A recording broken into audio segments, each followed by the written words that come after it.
What if the world's most expensive hypercar was hiding parts from an ordinary family SUV? That sounds impossible, right? Well, that is exactly why the internet exploded the moment Mat Armstrong started tearing apart a crashed Bugatti Chiron and discovering things nobody expected to see. At first, people thought this rebuild would just be another exciting YouTube project. A destroyed multi-million-dollar hypercar, broken carbon fiber everywhere, crushed suspension, missing body panels, and one creator trying to do what most experts believe could never be done outside Bugatti's own factory. But within days, the story became something much bigger.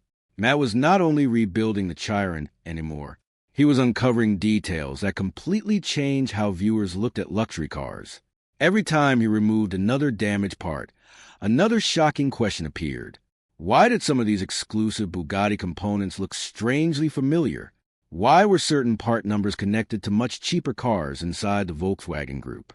And why were customers paying thousands of dollars for components that look almost identical to parts available elsewhere for a fraction of the cost? Suddenly, this rebuild stopped feeling like a normal automotive video and started feeling like the beginning of a massive industry secret being exposed in public. Online forums exploded. Social media clips went viral. Car fans everywhere started arguing about the same thing. Had Bugatti been selling an illusion this whole time? The company spent years creating an image around the Chiron that made it feel almost untouchable. This was supposed to be one of the most advanced and exclusive machines ever built. Every advertisement, every launch video, every interview pushed the same message. The Chiron was not just a car. It was engineering perfection. Customers were told they were buying something handcrafted, rare, and completely unique.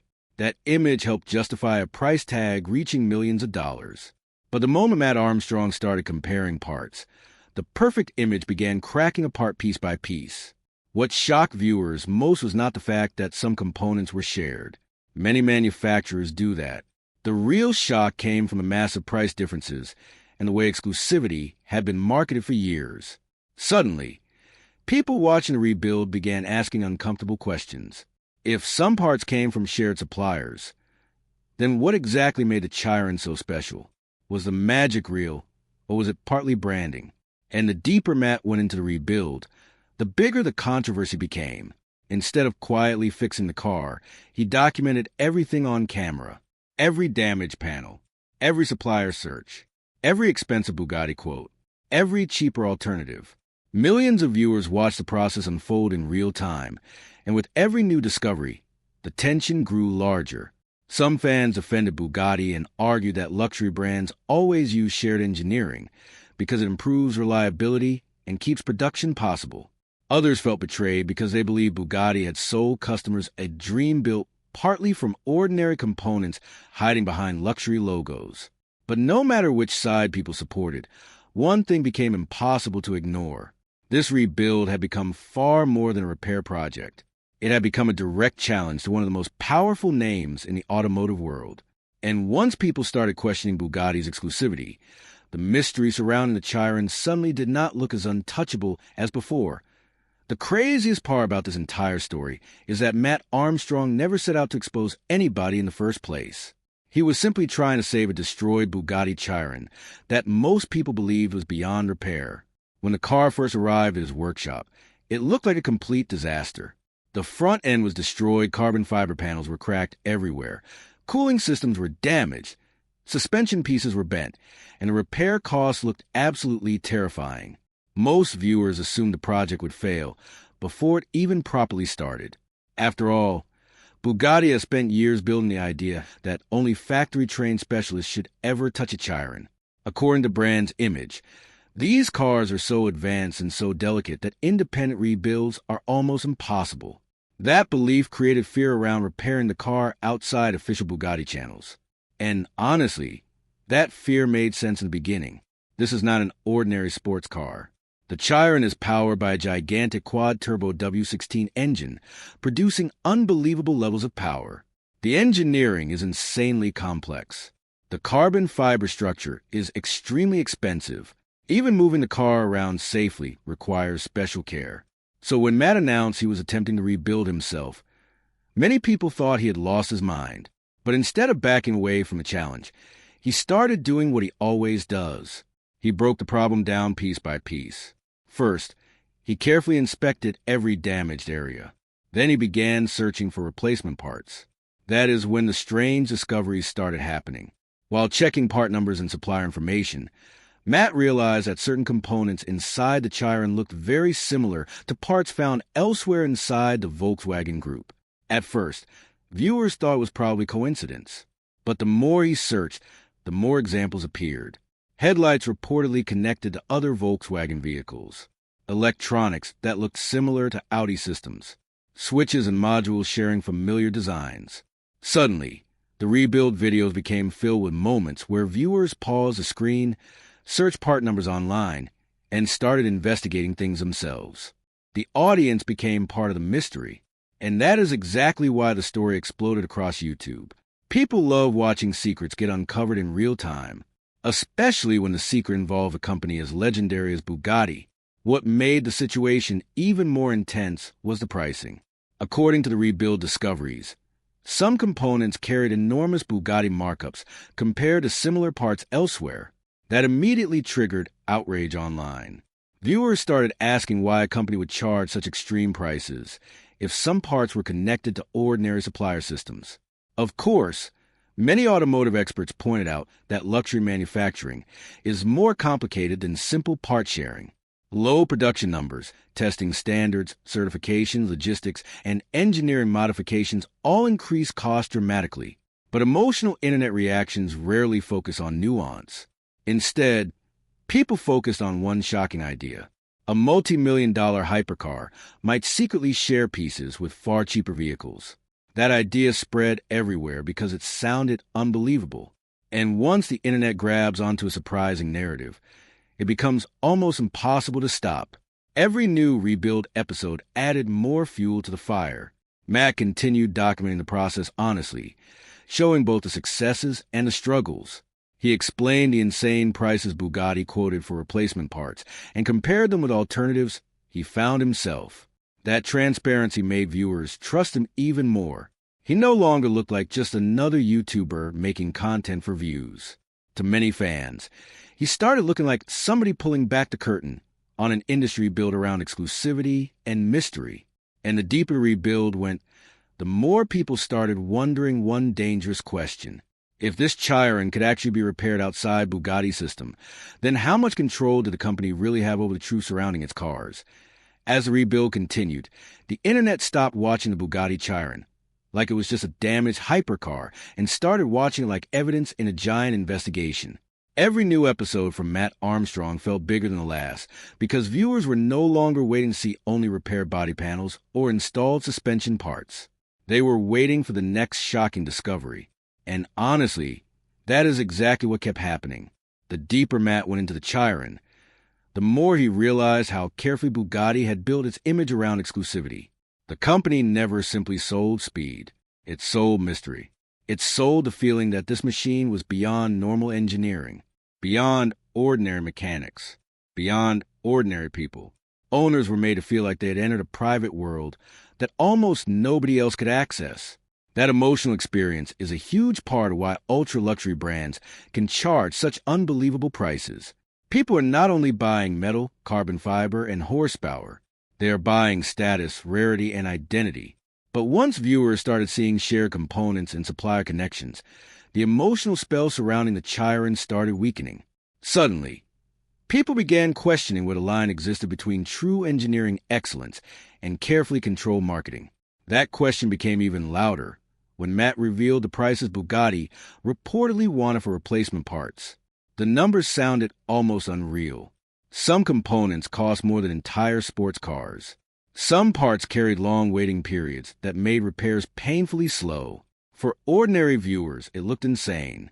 They could not understand how small components could cost tens of thousands of dollars. Online comment sections became filled with angry debates. Some people argued that Bugatti was exploiting wealthy customers by using branding to massively inflate prices. Others defended the company and explained that hypercar manufacturing works differently from ordinary automotive production. Building parts in extremely small numbers is expensive. Safety testing is expensive. Certification is expensive. Storage and transportation are expensive.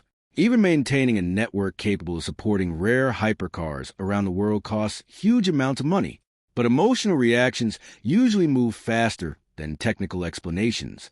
The rebuild videos created a simple narrative people instantly understood. Giant luxury brand versus determined independent creator. That kind of story spreads quickly because audiences naturally love underdog battles. And Mat Armstrong fit perfectly into that role. He was not sitting inside a corporate office giving polished interviews. He was inside a workshop surrounded by broken parts, grease, tools, damaged carbon fiber, and impossible problems. That environment made the rebuild feel authentic. Viewers trusted what they were seeing because the process looked raw and real. Every success felt earned. Every setback felt stressful. And because Matt documented everything openly, the audience felt emotionally connected to the journey. They celebrated when new parts arrived. They worried when expensive repairs appeared impossible. They became emotionally invested in proving the Chiron could live again outside Bugatti's official system. That emotional connection is what transformed the rebuild from normal automotive content into viral internet drama. At this point, people were not only watching for the car anymore, they were watching for what the rebuild represented. Freedom from manufacturer control, transparency inside the luxury industry, proof that giant brands might not be as untouchable as they appear.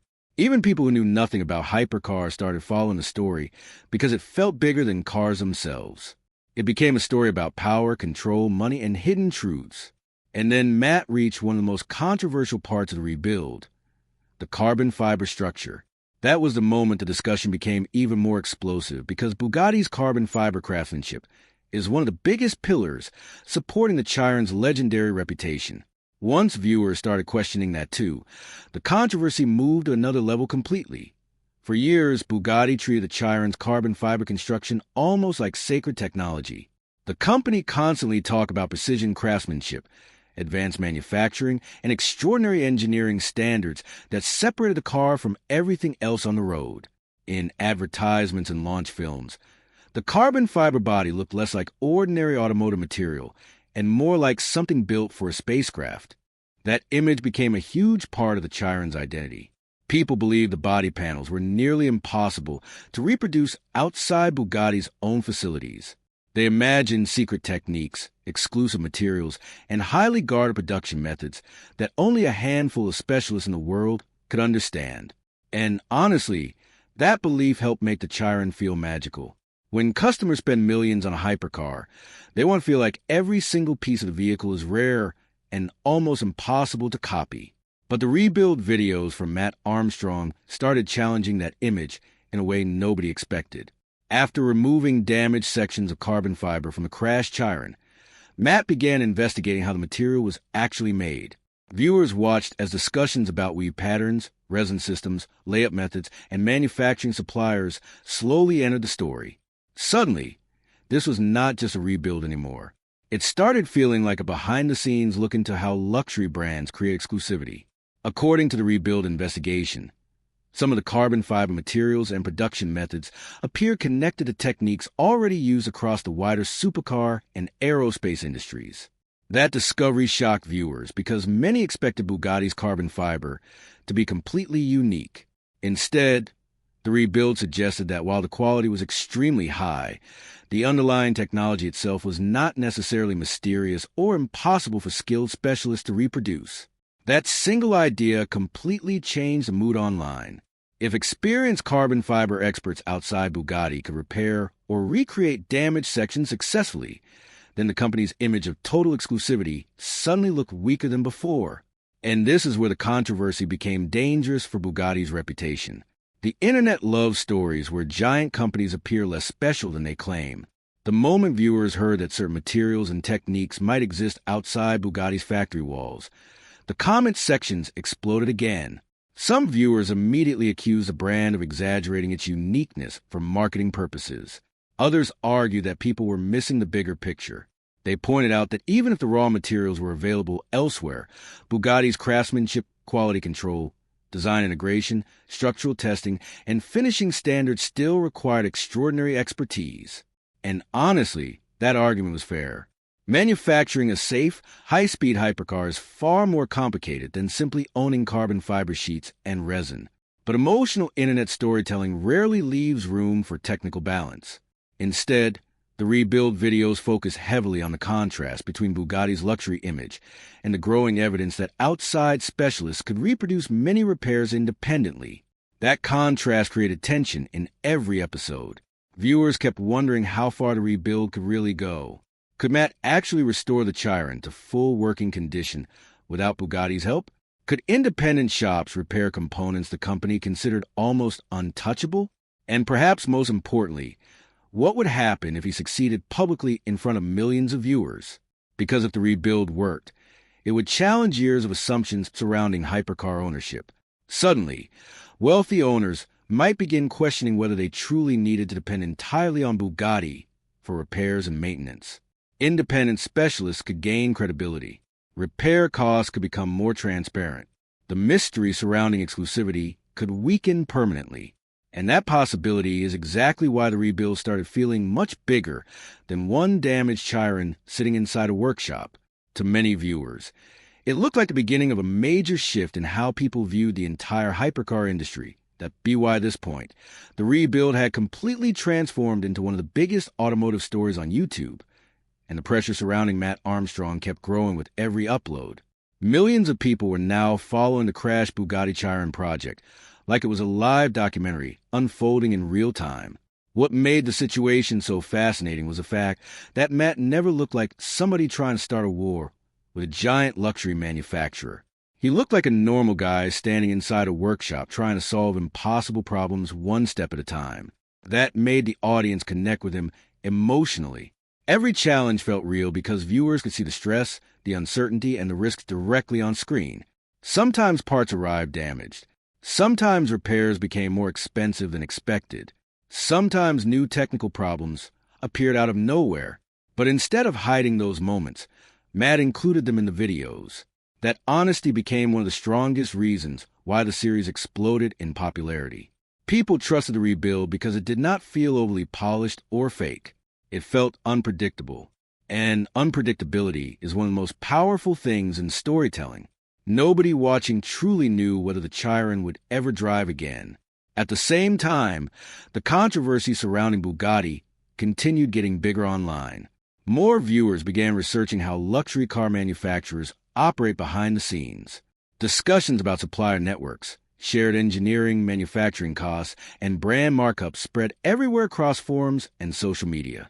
Many people were shocked to learn that parts sharing is actually common throughout the automotive industry.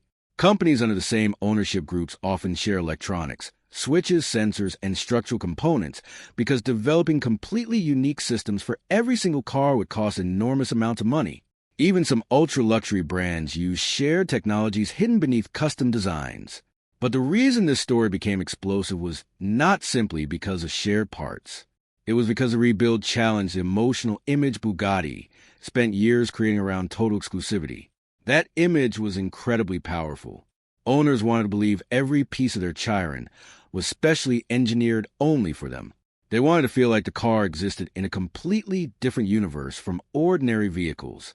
And honestly, that feeling is part of what luxury brands sell better than anyone else. They sell emotion. They sell identity. They sell the experience of belonging to something rare and elite. But when Mat Armstrong started publicly comparing parts, suppliers, and pricing, the internet began questioning how much of that exclusivity was engineering and how much was branding. That question became impossible to ignore because millions of viewers were watching the rebuild progress step by step. The project was no longer hidden behind closed doors. Every discovery became public almost immediately. Every supplier's search became content. Every expensive Bugatti quote became another viral discussion online. And while the controversy continued growing, Mat kept pushing forward with the actual rebuild itself. Slowly, the Chiron started looking alive again. Damaged suspension components were repaired or replaced. Cooling systems returned to the car. Carbon fiber sections began taking shape. The workshop slowly transformed from a place filled with broken wreckage into a place where people could finally imagine the hypercar driving again one day. That visual transformation was incredibly powerful because it represented something larger than mechanical repair. To viewers, it symbolized independence from the idea that only Bugatti could save the car. Every repaired component weakened the myth a little more. Every successful installation challenged the belief that the Chiron was untouchable outside factory control. And the closer the rebuild moved toward completion, the more nervous people became about what would happen next. Because if Mat actually succeeded in fully reviving the Chiron publicly on YouTube, the impact on Bugatti's image could become impossible to ignore as the rebuild moved closer to becoming a fully working hypercar again. The emotional tension surrounding the project became even stronger. Viewers were no longer asking whether Mat Armstrong could repair a few damaged parts. Now they were asking something much bigger. What happens if he actually finishes the Bugatti Chiron completely? What happens if the engine starts, the electronics work, the suspension performs properly, and the car drives again without Bugatti controlling the process? That possibility created huge excitement online because it challenged one of the biggest ideas surrounding hypercar ownership. For years, many people believed cars like the Chiron could only survive inside tightly controlled factory systems. Owners depended on official service networks for repairs, diagnostics, replacement components, software updates, and technical approval. That structure gave Bugatti enormous control over the ownership experience. To some people, that control made sense. Hypercars are extremely expensive and dangerously powerful machines. One mistake during repairs could create serious safety problems. But to others, the rebuild series started making the system look less like protection and more like restriction. Viewers began wondering whether manufacturers intentionally made independent repairs seem impossible in order to maintain control over customers and pricing. That debate became one of the biggest reasons the rebuild kept spreading across the internet. People love stories where ordinary individuals challenge powerful systems. And in this situation, Mat Armstrong looked exactly like the underdog audiences naturally support. He was not backed by a billion-dollar corporation. He did not have giant factory resources behind him. He had a workshop, a camera, a team solving problems step by step, and millions of viewers watching every success and failure unfold in real time. That made the story feel personal. It also made every victory feel dramatic. When expensive components were repaired successfully, viewers celebrated. When impossible-looking problems were solved creatively, the comment sections exploded with excitement. And then came one of the most unexpected moments in the entire rebuild story. Mat revealed a tattoo of the Chiron's W16 engine on his arm. That moment instantly spread across social media because people saw it as proof that this project had become more than YouTube content for him. To fans, the tattoo symbolized commitment. It showed that he was emotionally invested in finishing the rebuild, no matter how difficult things became. Suddenly, the project looked less like a temporary series designed for views, and more like a personal mission connected directly to his identity. Of course, the internet reacted dramatically. Some people called the tattoo legendary. Others thought it was excessive, but almost everyone agreed on one thing. Mat Armstrong was clearly not planning to walk away from the Chiron project anytime soon. And that realization made the story even bigger, because viewers understood the rebuild still had major chapters left. The possibility of future conflict with Bugatti became a constant topic online. People speculated endlessly about how the company might